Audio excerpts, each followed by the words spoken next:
Hello, everybody out there, and welcome to another episode of the Talk That Talk Show with me, Barry Holmes. We are here for our 206th episode of the Talk That Talk Show, and I just want to thank everyone for tuning in here on, a Sunday night. It's been a nice long week. We've had a lot of things happen in the sports world, a lot of things happen in my personal life, but I'm just happy to always conclude my week with coming here on the Talk That Talk Show and sharing a little bit of time with you guys. Big shout out to Tyree tuned in on our Facebook live stream. Also, big shout out to my boy Eric Rivera tuned in on our Instagram live stream.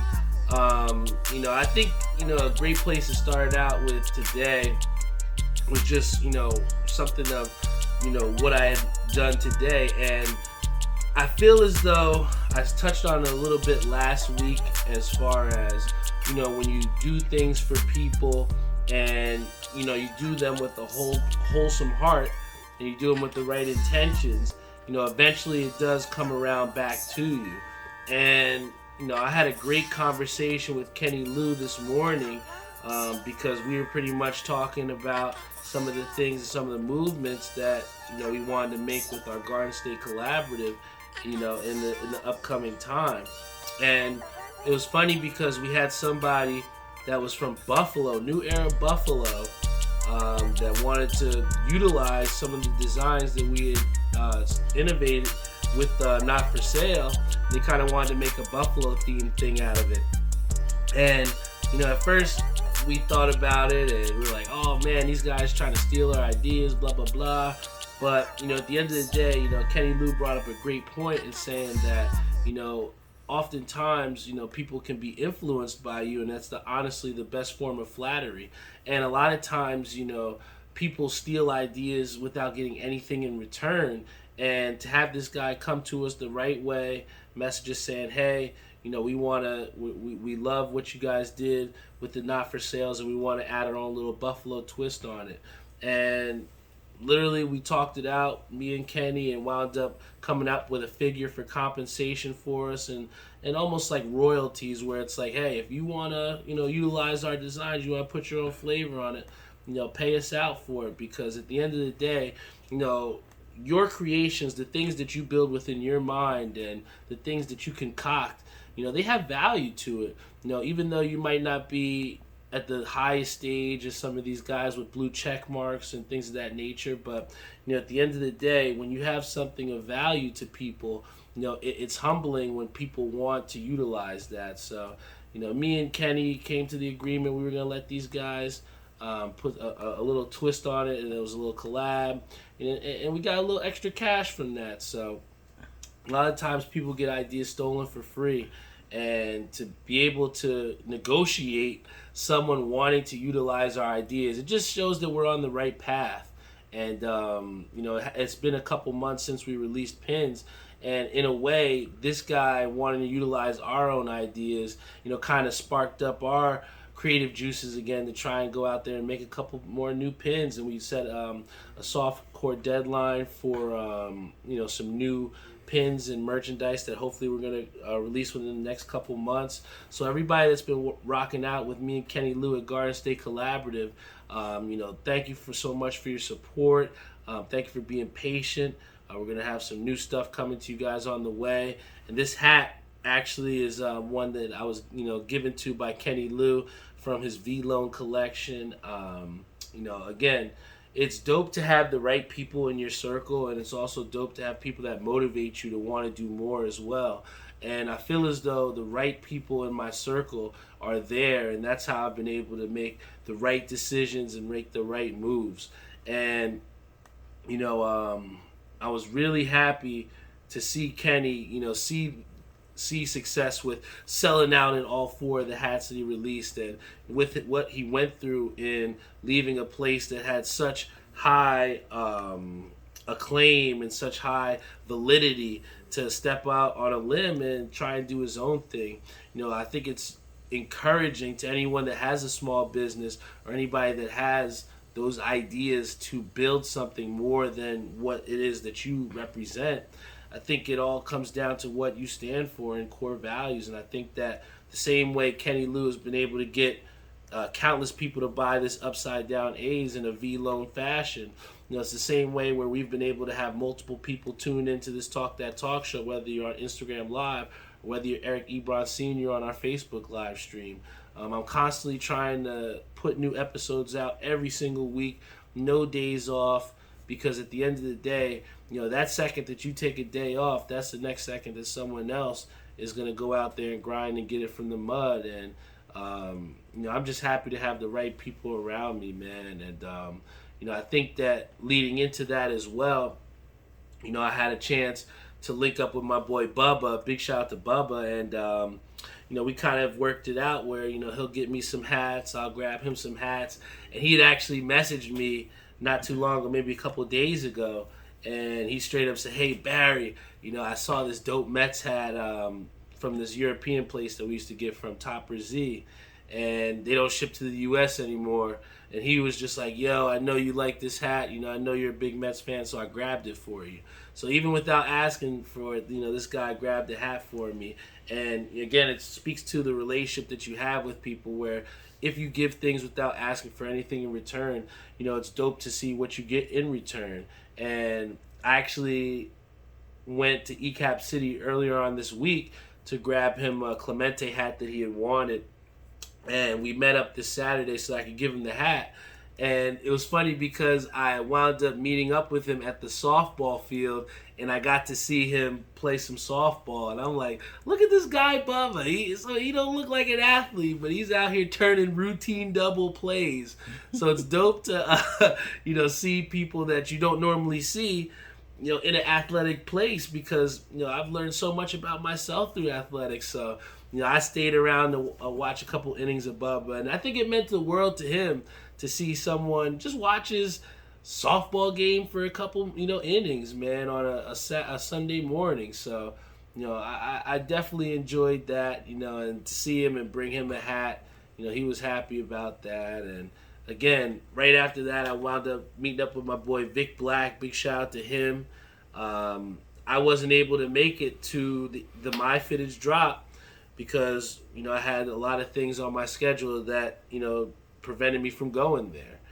And Vic reaches out to me a couple of days before and he said, "Hey, Capmaster, I'm third online for this next drop. If there's anything you want, let me know so I can get it for you." And again, nothing that I asked from this guy, but because of the relationships that we had past and the things that I had done for him before, he thought of me in his time where he had the chance he could got anything that he wanted, swept out, and resold everything for the high. But, he told me straight up, he's like, "Yo, whatever you need, I got you." And I was able to get a Bison's that I really wanted with a side patch that I never had before. So, I was happy about that. And, again, it just speaks to, the great day that I had where, I went, supported my boy Kenny Lou, and he hooked me up with his collection, got a hat from my boy and dropped it off to him and got to see him and support him in his softball game, and then be on the return end and get something from one of my friends for something that I wanted, So just overall, completed a day of support and getting reciprocity, and I think that kind of instills that value of selflessness where it's oftentimes lost in this time. So, I just want to give a shout out to all the people that have helped me out in the hat community. I thought I joked around with Doc before, and I was saying about how I'm a retired collector. I'm not reselling as much anymore, but I feel like I've had a great run, and I've met some tremendous people. I've learned a lot about myself. To say I've been able to do hat conventions, pins sold from state lines, having people from New Era, Buffalo wanting to collab off your designs. It definitely is humbling, but at the same time, hungry for more. So, all the people that have been rocking with me as Capmaster B, I think that there's going to be some great things in store for you. And I think the toughest thing also, where you have all these different entities and all these different things, is, with organizing, something as simple like we were joking around with Doc, because we had organized a birthday brunch for her, and we were saying about how difficult it was just to get everybody together, and we're waiting for certain people. And it's just funny because I think that, when you're on the other end of plans at times, um, it can get lost, the responsibilities and just how much it goes into it for people that are organizing things. And I think that with some of the summer trips that I've organized, with my Mets baseball outing that we're going to have May 1st, different just different organizational things that I've done within my family and friends. It always seems like I'm the guy that's taken on the lead for organizing these things. And Doc told me straight up, she was like, you have to kind of take a step back because at a time it feels like people rely on you so much to do these organizational things. And, in a way, I've tried to. And in doing so, seeing someone like a TK step up and organizing one of our next events where I didn't even have to, that kind of was what I was looking for in a way. So it's amazing to see when you step back, who kind of steps up for you. And, I think that in organizing all these different things, I just truly enjoy bringing people together. And what I'm really excited about is our event on May 1st for the Talk That Talk Show outing. And we're going to go see a great Mets versus Braves game. Because of the fact that I planned it so far in advance, we wound up getting a great day game. And because of the rain that has been torrentially downpouring all weekend, it makes for just a beautiful Monday afternoon to watch some baseball. And luckily enough, we actually got a single admission double header. So everyone that bought tickets through me to go on the Talk That Talk Show outing, we get to see a free baseball game on top of our already unlimited drink package, food vouchers in return, and seeing that game at 1 o'clock. So, I really do enjoy organizing these events and things of that nature. But, I feel as though, and like I said to Jeff, we are rewarded when you do things and plan these things ahead of time. I feel like with the first event that we did, we planned it months ahead, and we were able to get a Jacob deGrom start in one of his last as a Met. Then, this year, planning it ahead of time like we did to be able to watch a a single admission doubleheader. That's something that I really enjoyed. My girlfriend, I don't know how excited she's going to be to stay at the ballpark all day, but damn it, we're going to love some baseball tomorrow, But I'm super pumped about it. I think it's a great segue from what we had to experience today if you were a Knicks fan. I definitely had to talk about it, obviously. This is the Talk That Talk Show. I'm a diehard Knicks fan, and I couldn't go through this episode without talking about what we saw today. And I think it has to go back to what we saw with the Knicks in closing out the Cavaliers. And one of the things that I saw with the Knicks that I spoke about before was our strength on the offensive glass. We saw Mitchell Robinson and Josh Hart leading the charge for that rebounding, where we were pretty much little boying the Cleveland Cavaliers. And also a thing that we saw really well was just how much the ball was moving and how well the offense looked, where everybody was touching the ball. You're getting swing passes and open looks and open opportunities. And that ultimately was the group effort and why overall the Knicks advanced over the Cavs because, yes, Jalen Brunson was good. Yes, Julius Randle was really good before he got hurt. But we had a collective effort from guys, and you saw the cohesion from the Knicks. In the first half, the Knicks could have had you believe that they were going to go to the NBA Finals. We saw a lot of the ball movement. We saw the board crashing from Mitchell Robinson. We saw the defensive intensity in closing out the shooters. That just wasn't the same in the second half. And it just sucks because we saw Jimmy Butler, who seemed, definitely effective, but he wasn't acting, unhuman like. It wasn't like Jimmy Butler had the 35 plus point game that we thought he would. Yes, he had a great game, but ultimately, I think the Knicks hurt themselves in that second half when they got away from, like Doris Burke said, the very things that got them the lead in the first half. When you look at what the Knicks did, they were getting out into transition. They were getting very high percentage looks at the basket. And even though they couldn't hit anything from downtown, it just seemed like even though the Knicks had just a tremendous half, they were only up by 5 points. And I think that was what the biggest thing that worried a lot of us Knicks fans was the fact that, hey, we look so good here in this first half, but we're only up by 5 points. And when you look at the defensive intensity in the second half, it just seemed like the Heat were getting wide open shot after wide open shot. Kevin Love really devastated us when he was getting the rebound, just getting that outlet pass to Jimmy Butler. I think he did it about 4 or 5 times in a row. And that, at the end of the day, is just pure effort. I remember one of those possessions, the Knicks had just made a free throw, and right off of the made free throw, he's throwing it down the court, and Jimmy Butler's getting a contested layup, which eventually led to a free throw, which is embarrassing because after a made free throw, you should be sprinting your ass back on defense, especially in the second round of the NBA playoffs. But Theo says it best, Randle was definitely needed. And just like I talked about in last episode, I feel like with Julius Randle, he kind of seems like the stabilizer. You know what I'm saying?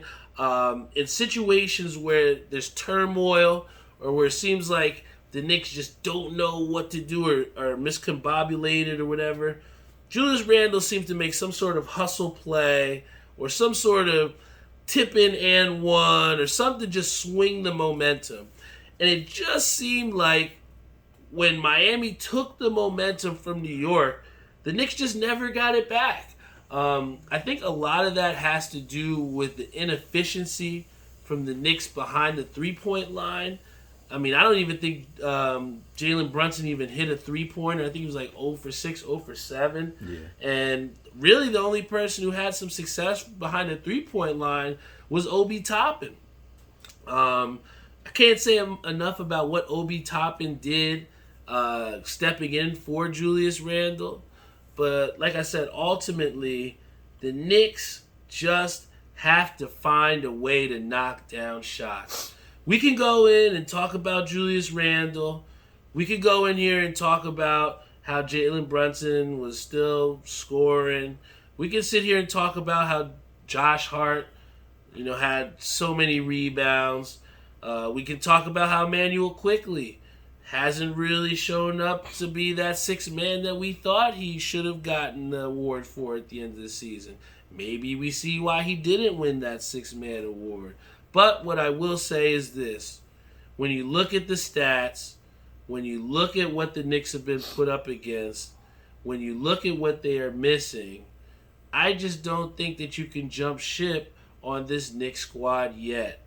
I think a lot of Heat fans are happy that they stole Game 1, but I think that you are forgetting that the Knicks did win the season series against the Heat. The Knicks were one of the best road teams in the NBA throughout the season. And I also think that Julius Randle will come back at some point during this series. Maybe he does have to sit out Game 2 again, just so that we can make sure he's 100% when we go to Miami. But I do think that the Knicks' next game is a must-win for them. I don't think that the Knicks can go back to Miami down 0-2. I think that if they go back down to Miami 0-2, then we are in serious trouble. But ultimately, I like the way Jalen Brunson post-game took ownership and said that it was uncharacteristic of him in Game 1. But, I want to see when those three-point shots aren't falling, trying to take the ball to the basket. That's what R.J. Barrett was effective doing in the first half was taking smart drives to the basket. I don't want to just say drives in general. I'm saying smart drives to the basket. Because what I saw from the Knicks when the ball movement stopped in the second half, what we saw from the Knicks was a lot of one-on-one basketball, a lot of head-down basketball. Another thing Jeffrey said, too many turnovers. I mean, there's about 3 times, Jeffrey, where Jalen Brunson's bringing the ball up the court and he gets stripped by, Jimmy Butler. Uh-huh. A lot of people on that Miami team are now sitting on that strong power dribble where R.J. Barrett holds it close to his body and then tries to extend out. They're stripping that from his body now.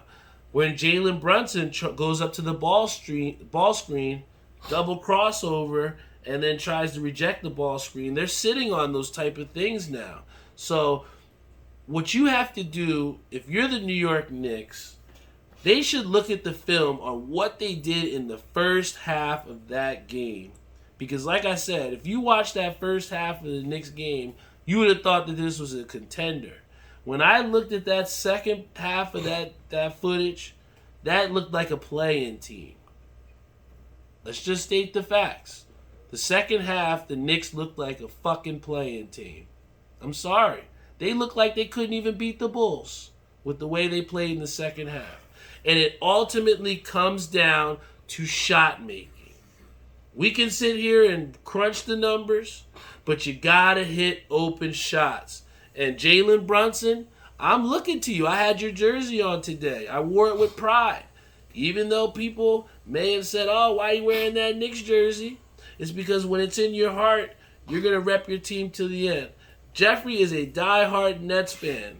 Even though his Nets team got swept, he still loves the Nets. You know what I'm saying? And it's those type of fans that will see their team have success. So, like I said, I'm a diehard Knicks fan. It was tough to watch that second half. But if you are a true Knicks fan, I'm telling you right now, don't jump ship. Don't jump ship yet. Because I'm thinking that Julius Randle should be able to come back at some point. I have to believe the numbers are going to tell me that Jalen Brunson isn't going to shoot like that again. I have to believe that the Knicks defense is going to ramp up and they're going to feel like they gave something away. And I bring up to you this. The Knicks, the last time they lost to the Cavs, rallied off how many in a row to win that series? So I'm just telling you this, guys.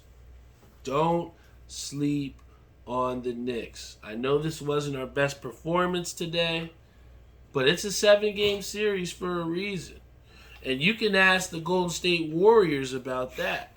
I think that was a huge series for them because they had all the weight of the world on their shoulders to where they had everyone thinking that the Sacramento Kings could beat them in a 7-game series. The defending champions. But unfortunately, what we saw was experience trumps talent sometimes. And when you have a Steph Curry who drops 50 in a fucking elimination game to set an NBA record for most points in a game 7, that just shows you how much you should believe in the Golden State Warriors. And I think that in this next round, LeBron James is going to have a tremendous uphill battle trying to outscore the Golden State Warriors. I still think this team is not, it's crazy to say, but I still think this Golden State Warriors team is not even clicking on all cylinders yet. I don't think that Andrew Wiggins has shooken off that rust yet. I don't think Klay Thompson has hit peak playoff Klay Thompson form yet. But Steph Curry is ready. And anytime Steph Curry's ready to go out there and chef it up, just know, think twice before you pick that underdog against the Warriors. I'll tell you that. Because to think in a Game 7 that my boy Steph Curry and the Warriors blow out. In Sacramento, blow out that team and have their starters sitting by 4 minutes left in the fourth quarter. So I'm just telling you, man, anybody that thinks that the Warriors are going to be a easy out for the Lakers, I think that Game 7 proved that you better rethink that. But as much as how high I am on these Golden State Warriors, I must say that the team I have coming out of the West is those Denver Nuggets, man.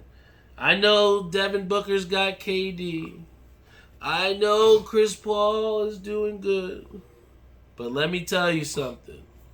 Jokic, you got Aaron Gordon, you got Michael Porter Jr., you got a wealth of guys, Bruce Brown, Braun. You got a bunch of guys that you can input and plug and play to surround around the guy that Tariq just put in there, Jamal Murray.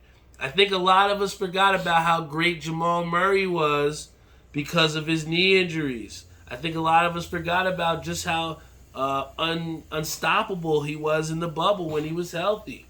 You know, Jamal Murray is somebody that is oozing confidence, and you almost got to call him the boogeyman in instances, because it seems like late games and any time the Suns tried to make a little bit of a run, you know, Jamal Murray had the cojones to go up there and take big time shots.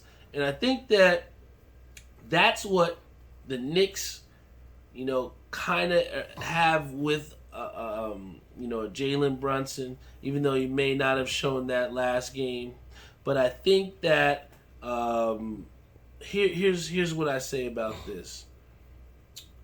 When you have a guy that you can throw the ball to late in games like a Jamal Murray, it gives you that stabilization that you need in the playoffs. You know, the playoffs are how well is your role players playing. But when you have those superstar guys, a guy like a Jimmy Butler who makes a ridiculous alley-oop shot to force a game into overtime to push you forward into the next round, you need those type of caliber players on your team. And when you lack those, you really get exposed. And that's where I feel as though the Nuggets are just so unstoppable because they have the star caliber guys. You have a guy in Jokic who could have been the 3-time MVP. And you have a great supporting cast around them. So I'm telling you, if these two teams, if the Nuggets can push past the Suns, if the Warriors can push past the Lakers, boy, would you not want to see that Western Conference Finals matchup, the Nuggets versus the Warriors? Oh my God, that would be a great Western Conference Finals. And looking past this Knicks matchup, on the other side, you got the Sixers, who we don't know how healthy they are. They're talking about Joel Embiid might miss 2 days. I don't think the Sixers can miss 2 games of Joel Embiid and be okay. I really don't think so. You know, I think that the Celtics are primed and on a mission to get back to the finals. You know, they retain most of their team, and they look good. I think that out of all the teams in the Eastern Conference, besides the Knicks and besides the Heat, the Celtics look pretty dangerous, even though the Sixers did sweep the Nets. Unfortunately, Jeff, cover your ears, the Nets just weren't enough. And they don't have the star power to have competed against the Sixers. But when you move into the next round, the Celtics have the star power to compete against the 76ers. And what I tried to tell to my friend Nick Spano before, I truly believe that the Denver Nuggets have a much better supporting cast than the 76ers do. Sure, it looks good on paper when you say you have a Tobias Harris, when you say you have a James Harden, you know? I think it looks good on paper. A Tyrese Maxey, these guys are so great. But do you really want to bet your money on the 76ers taking out the Celtics? Do you really believe that with Joel Embiid on the bench for 2 days, 2 games potentially, do you want to believe that the 76ers are going to beat the Celtics? Come on. I'm just saying. I know I got a lot of Philly friends out there, but you know, I got the Celtics coming out, and I'm not willing to give up on the Knicks just yet. I think Game 2 is going to show us a lot.